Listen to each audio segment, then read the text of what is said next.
Hello and welcome to this video. So in this video, we're going to discuss on delegation in nursing management. Delegation is defined as the assignment to another person of formal authority and responsibility for carrying out specific activities. The extent to which a manager delegates or assigns authority is influenced by organizational culture and the relationships, personalities, and capabilities of people in that organization. Let's discuss the reasons for delegation. So delegation takes place either because a manager needs specialist knowledge which he or she does not possess, or because the volume of work is too much for one person to manage. Other reasons include to use skills and resources already within the group or team, to develop new leaders and build new skills within the group or team, to allow everyone to feel a part of the effort and the success, to get work done and improve on quality, also to save time in performing activities, as well as to make work easier. For delegation to be successful, you should pursue the following steps. Define the task. So confirm in your own mind that the task is suitable to be delegated. Also, you need to ask yourself a question. Does it meet the criteria for delegating? You should also select the individual or team. So what are your reasons for delegating to this person or team? What are they going to get out of it? What are you going to get out of it? These are questions that you should be asking yourself as you are selecting the individual or team. Also, assess the ability and training needs. So, is the other person or team of people capable of doing the task? Do they understand what needs to be done? If not, you cannot delegate. You also need to explain the reasons. So you must explain why the job or responsibility is being delegated and why it is being delegated to the particular person. What is its importance and relevance? You should also state the required results. So what must be achieved? Clarify understanding by getting feedback from the other person. How will the task be measured? Make sure they know how you intend to decide that the job is being successfully done. Also consider the resources required. So discuss and agree what is required to get the job done. Consider the people, location, premises, equipment, money, materials, and other related activities and services. You also need to agree on the deadlines. When must be the job be finished? Or if it is an ongoing duty, when are the review dates? When are the reports due? And if the task is complex and as parts or stages, what are the priorities? So support and communicate also is another step that you should follow.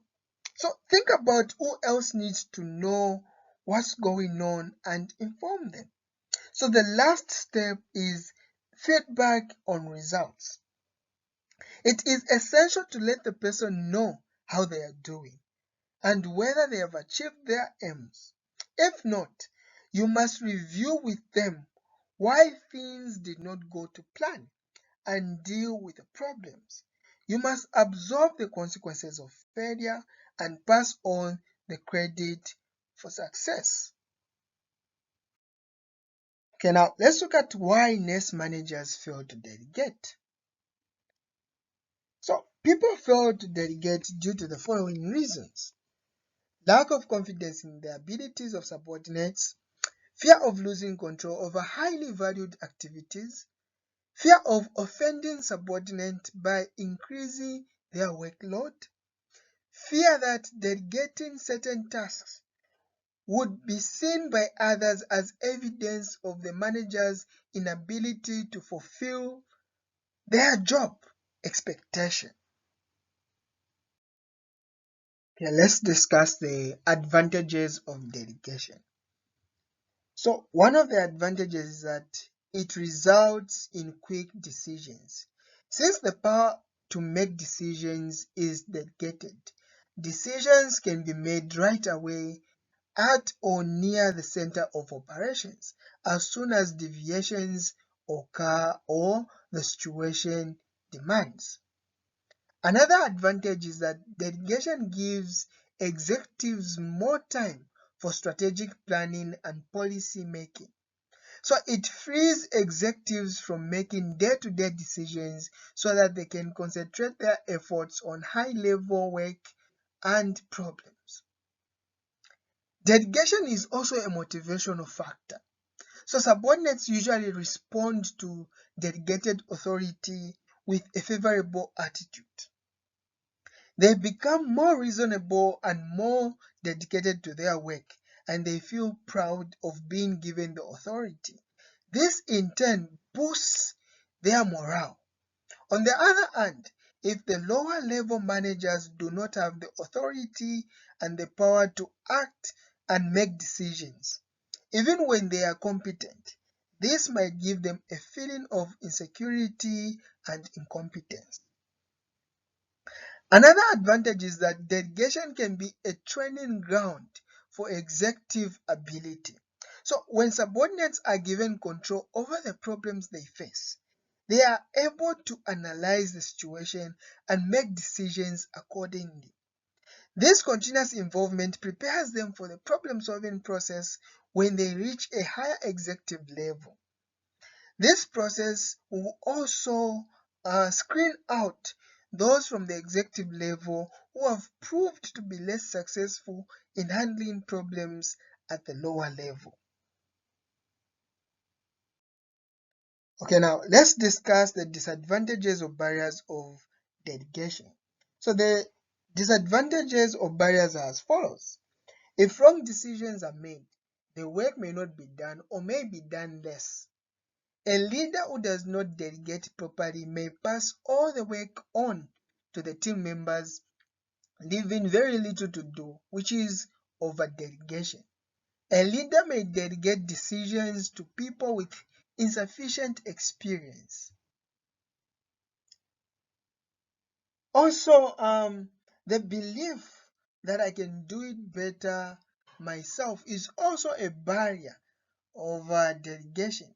Attachment with previous responsibilities, lack of confidence and trust in subordinates, low self-confidence and insecurities, unwillingness to accept the risk, time involved in explaining the task, fear of loss of power, fear of competition. So managers fear that their subordinates would do a very good job, which will cause them to be replaced one day. Also, lack of ability to direct because of their inability to identify and communicate the essential features of the long-range plans and programs. So these are some of the barriers or disadvantages of delegation. Okay, so before we look at what you can delegate, you need to know that there are 5 rights of delegation. Okay, so we have 5 delegation rights. We have the right task, right circumstances, right person, right direction and communication, as well as right supervision and evaluation. So those are the delegation rights. Now let's look at what you can delegate. So shift report writing. When the subordinate has the knowledge and understanding of patient's condition during the shift, you can delegate that on that one. So another one is collecting information from the laboratory on particular samples which were submitted. Also, representation at clinical meetings. Pick a mature and capable individual. So spell out the limitations of their participation where you are in doubt. Also, supervision of a small group of student nurses. These are some of the things that you can delegate. So this marks the end of this topic. I hope you enjoyed it. If you did, share, like the video, subscribe if you have not subscribed, and if you have any questions, leave your questions in the comment section. See you in the next video.